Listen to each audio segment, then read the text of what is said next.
De kunstenaarsgroep KIK, dat staat voor Kunst in de Kapel, had diverse exposities gemaakt. Jet van Enkevoort vertelt over haar ruimte. Ik heb hier weer een installatie gemaakt binnen deze hele ruimte. Ik heb monochrome werken gemaakt. Een monochroom is een eenkleurig werk. En daar heb ik een heel lijnenspel binnen deze ruimte mee willen maken. De kleuren staan voor de gekleurdheid van de mens. Ieder mens, de mensen aan de grens, maakt niet uit. Ieder mens heeft zijn eigen kleur, zijn eigen verhaal. Ogenschijnlijk lijken we allemaal op elkaar, hè, de mens. Maar en dat heb ik ook gesymboliseerd eigenlijk in de werken. Als je goed kijkt in de kleuren, zeg maar, dan zie je toch dat het allemaal heel divers is. Ieder mens, ieder werkje heeft zijn eigen verhaal te vertellen.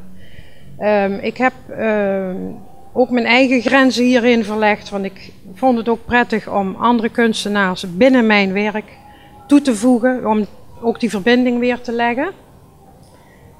Dus ik heb Carina gevraagd met haar tekeningen om de tekeningetjes van de personen in de kleuren van mijn werk te maken, zodat ik die toe kon voegen in het lijnenspel. Harry heeft hier zijn beeldhouwwerk toegevoegd, ook met de grenspaal, en die grens heb ik dan weer doorgetrokken en ook het lijnenspel naar de muur toe.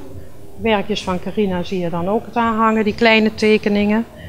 De poëzie is toegevoegd. Saskia heeft alle poëzie gemaakt en die zit ook verweven in het werk. Hier is een tekst wel heel duidelijk leesbaar. En die werkjes van Carina, dit hoeft niet alleen maar mijn werk.